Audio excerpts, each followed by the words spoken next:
Hello guys, welcome to my channel. My name is Love. I hope everyone is doing great. In today's video, so basically as we all know that Canada has banned all the direct flights from India for the next 30 days for everyone till May 22nd. So I've already made a video about explaining that ban and all the rules and how you can get refunds in the previous video. So do check it out.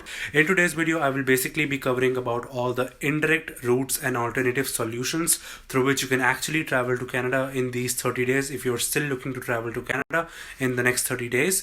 In this video, I will cover all these indirect solutions and routes, if they will actually work, what type of problems you could face if you take these routes, and how much money you could estimate that it will cost for your travel for this through these indirect routes. So guys, make sure to stick to the end of the video. It will be really informative, and without wasting any time, let's begin and talk about these solutions. Okay, so basically in this video, whatever information I will provide you will be all from my personal research through online sources, as well as by directly calling the airlines to reconfirm everything again. So as a traveler from India, we have certain routes and certain limitations through which we can travel to Canada from different layover cities and countries. So in today's video, I will be covering different routes like Germany, UAE via Nepal, as well as certain airlines like Qatar, Emirates, Etihad, Lufthansa, and different airlines in the US as well. Okay, so firstly, I'm not sure if anyone knows about it yet or not, but Germany has also banned India for all the international flights from India to Germany. So basically, if you're looking to travel to Canada via Germany, like through Lufthansa or KLM, you cannot anymore because Germany has banned all their flights. So that option is out as well. Secondly, there's the other route is via UAE. So UAE basically includes airlines like Emirates and Etihad, but you cannot travel through UAE as well because UAE has also banned all the flights from India, but till 5th of May. So, but after 5th of May, you can start traveling from UAE, and if the restrictions do not extend in UAE, then you can travel through Emirates or Etihad and other airlines through UAE. For Emirates, I called the Emirates company and I spoke to the agent, and what the agent told me is that yes, I can book for a flight after 5th of May, but by the rule, I will have to get through another COVID test in Dubai.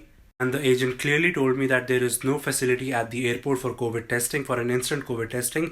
And to do the COVID testing in Dubai, you will have to leave the airport and stay for like a few days and then take the COVID test and then go to Canada.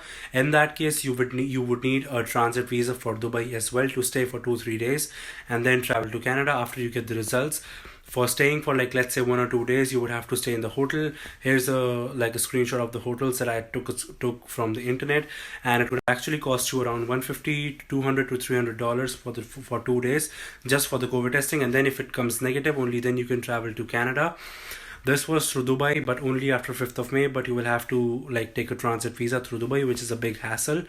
For Etihad, good news is that there is a COVID-19 testing facility at Abu Dhabi airport, but they are banned till 5th of May. But if you travel after 5th of May, you can actually take a COVID test at the airport and get the result and travel to Canada. This could be actually a useful alternative solution through Etihad Airlines via Abu Dhabi, but they have still banned till 5th of May. And if the restrictions do not extend, you can travel after 5th of May from through Etihad from Abu Dhabi to Canada. Next, I even called Qatar Airways. The agent from Qatar Airways told me no on my face and said you cannot travel to Canada for the next 30 days via Qatar Airways because there is no COVID-19 testing facility at Doha Airport until and unless you have a visa for Qatar and you need transit visa and you will need to take a COVID test outside the airport. So Qatar Airways option via Qatar Airways has been cancelled for the next 30 days.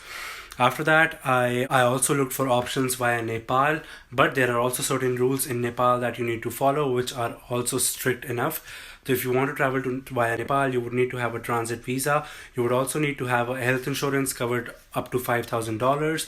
And then you also would need to have like a quarantine plan for 7 days, like a reservation for 7 days, even if you're traveling via Nepal.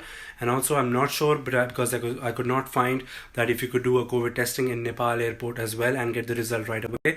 So Nepal option is also very risky if you guys think about it.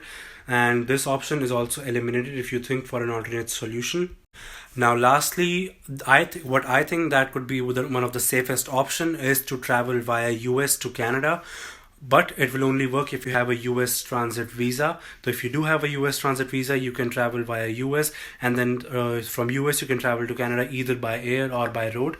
And if you travel by road, I'm not sure if everyone knows, if you travel by road from US to Canada, you can even save up your 3-day hotel quarantine, as you won't have to do that, but you will still have to do a normal 14-day quarantine. But if you travel through US to Canada via air, you will have to do a COVID test in US, and if you have a US transit visa, you can get that done and travel to Canada via air easily. So this is also one of those solutions that you can use to travel to Canada within these 30 days. But if you do not have a US transit visa, then it will again be a big hassle to get the US visa, as we all know that getting the visa approved in these times is very hard. Basically, to conclude, in my particular opinion, I think it's a very big hassle to travel to Canada right now through indirect flights, because it includes a lot of risk about COVID testing at the alternate airport. What if your COVID test at the layover airport comes out to be positive? What are you going to do? Because then you will be stuck there, and they might send you back to India, and again your money could be stuck. But if you book flights through UAE, let's say through UAE after 5th May, and if the restrictions get extended, again your money could get stuck there again. Next, there are not many options available for alternate travel. Like if you travel via Nepal, then it's again a big hassle, because you have to buy a health insurance, you have to buy and get a proof of 7-day residence proof in Nepal. You need a transit visa in Nepal.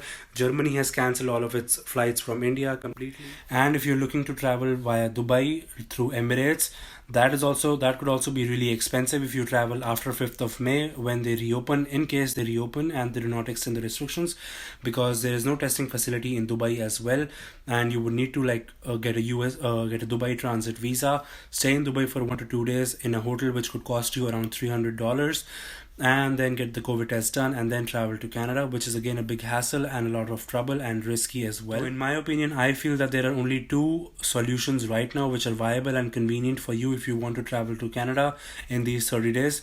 Number 1 is through US, which is still convenient. If you have the US transit visa, you can directly travel to US, and then from US you can travel via road to Canada and can even save up money for the 3-day hotel quarantine. But if you have the US transit visa, of course.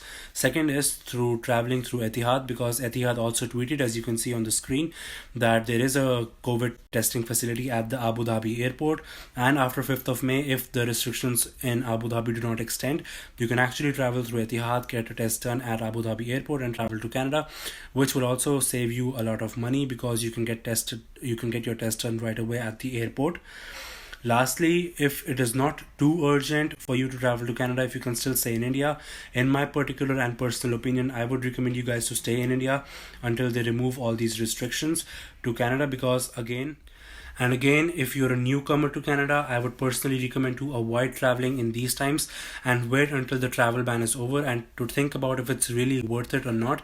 Because again, if you're traveling through a layover flight in these times, which only are limited options, you will be spending a lot of money for the COVID testing at the airport. You will be spending a lot of money for staying in case you have to stay, and then if you don't have a transit visa, you will have to go through the process of getting a transit visa, which is again a big hassle, and I don't think it's really worth it in these 30 days. So if you can, you should wait until the Canadian government removes the travel ban from India, and you can actually start traveling to Canada after 22nd of May. That is again my personal opinion. If you guys have any more information about these alternate solutions, or if you have had any experience, do share them down in the comments so that other travelers watching this video could also go ahead and read the comments. I will make sure to pin your comment. Guys, if you find this video useful and if it was informative for you, leave a like. Guys, do subscribe for more informative videos. I will be posting more and more updates on the travel ban to Canada, as well as other important informative videos for students and other travelers, newcomers to Canada as well. So do subscribe, and as always guys, I'll see you in the next video. Take care. Bye.